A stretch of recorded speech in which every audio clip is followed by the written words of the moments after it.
Sometimes we need to do what Socrates said. Socrates' quote was, "A life unexamined is a life not worth living." How good is that? Now, we have a gift that amoeba, cats and dogs don't have, which is called introspection, don't we? We can stand outside ourselves and think, why am I feeling like that? Do you agree we can do that? Cats can't do that, to my knowledge. Well, to my knowledge. You can think, why am I feeling like this? And do you agree, once you know you're feeling something, you can then do something about it, can't you? Because feelings are driven by... So that's one of the major models that we underpin everything we do. So before we go to the next one, could somebody tell me a bit about Pavlov and dogs? Anybody know about Pavlov and dogs? Tell us about Pavlov and dogs. You carry on. He had a dog and he noticed that every time he fed the dog dribbled. And so he decided to do an experiment. And to start with, as he fed the dog, he rang a bell. Yeah. And then he withdrew the food and continued to ring the bell, and the dog still continued to salivate. Yes. And it was triggering that response. Yes. And you can use that in everyday life in terms of triggering. Yes, you can. And that dog was one of the founder members of Salivation Army, wasn't it? It can get a lot worse than this, I promise you. You come on one of my programmes, it gets considerably worse than that, as Annabelle will know. I want to talk about the choice model and how it affects... That's called classic conditioning, by the way, isn't it? OK. Now, dog hears bell, event. Dog then responds with salivation. Now tell me, are we any different from dogs, do you think? Well, there'll be some messes under some of your chairs by lunchtime if you're not different from dogs. I think we have something that dogs don't have in the refined way we do, which is choice. Now, I just want to briefly introduce you to the choice drivers which you use every time you make a choice, probably not knowing. So here's the first one. Well, we'll have the first one in a moment. OK, they're all up now.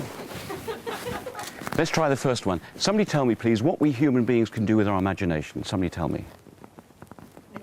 Just about anything. Quite a lot of it not very legal, but they can't get you for it yet. Do you agree you can use your imagination to come up with different ways of looking at stuff, different options for your business, different visions? Who has a dog? What's your dog's name? Ella. Ella. To your knowledge, does Ella have a 5-year plan? Not last time I asked. Can't prove it. No. Ella could be making plans for you at this very moment.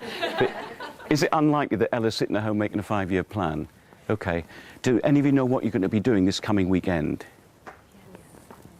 Couldn't do that without imagination, could you? You need to collate memories, pictures, experiences, and come up with a weekend. I don't suppose Ella knows what she's going to be doing this weekend, am I right? But you can. Now, here's the point, guys. Huge advantage we humans is we can use our imagination in an organised and selective way, can't we? Yeah. How exciting is that? To come up with plans for your business, ways of looking at it, visions for it. And here's a frightening statistics. In 20-odd years in this subject, 95% of people use their imagination to come up with reasons why they shouldn't do things and shut the options down. And 5% only think, what could we do now?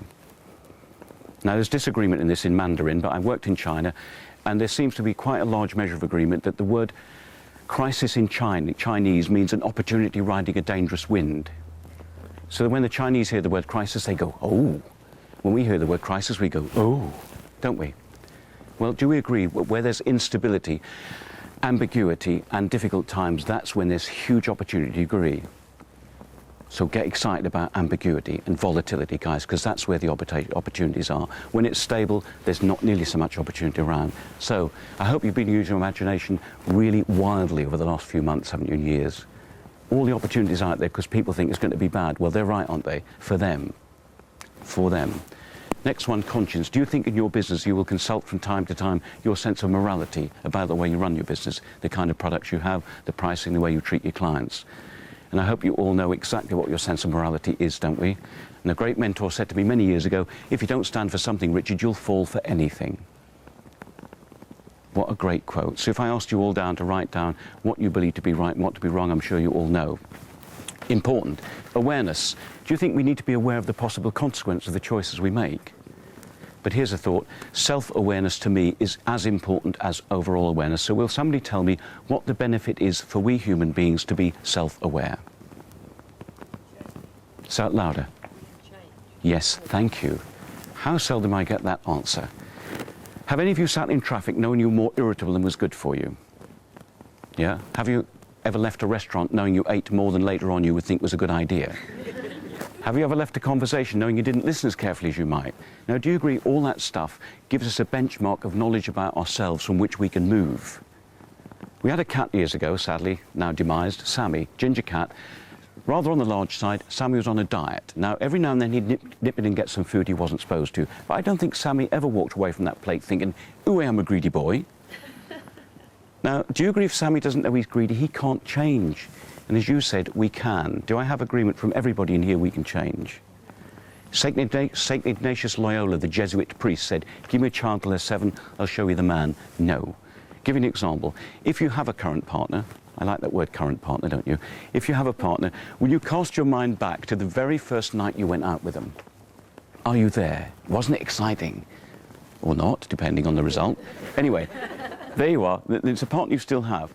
Now, be honest with me. Are you still as thoughtful, caring and attentive now as you were on that very first date? Of course you were. Pinocchio kicks in here, yes? Okay.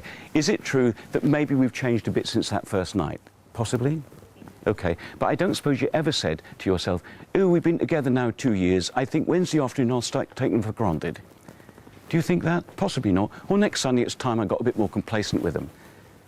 Do you agree most change happens by default? Are you with me? Now here's a thought. Could you today decide to change and be more happier, more resourceful, more happier, more happy, more resourceful, have a better imagination when you employ it to use your business? What do you think? Could you make that decision today? Will you? Depends how much you like yourself, doesn't it? How much self-respect and self-esteem you have. Or how much a payoff you get, which you never do, I appreciate in this room here. Is it true some people get a real payoff from suffering because then they can whinge about it? Well, guys, all human beings move towards emotional comfort. And is it true emotional comfort for some people is just being miserable?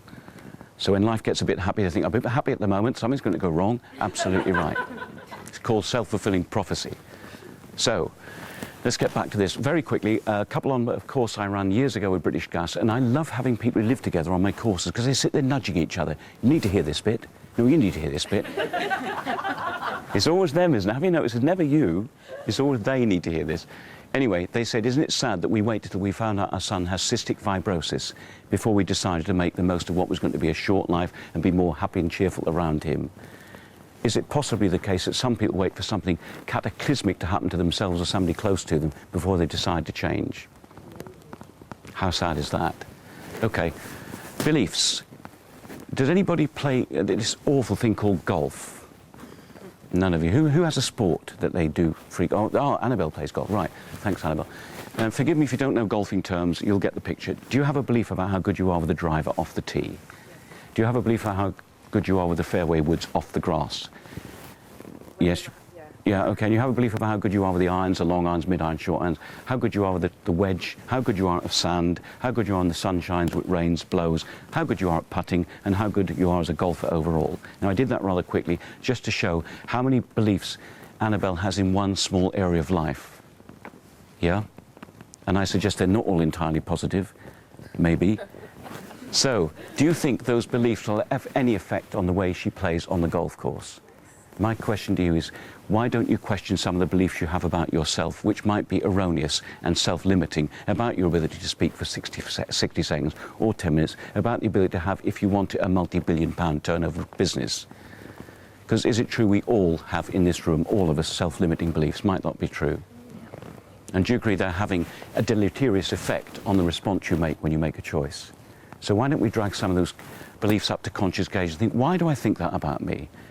I'm limiting my ability to be a great business owner because I think I can't do that, or I'm not very good at that. Is it possible all of us can be far better than we think we can be at this precise moment? But it does mean changing our self-belief.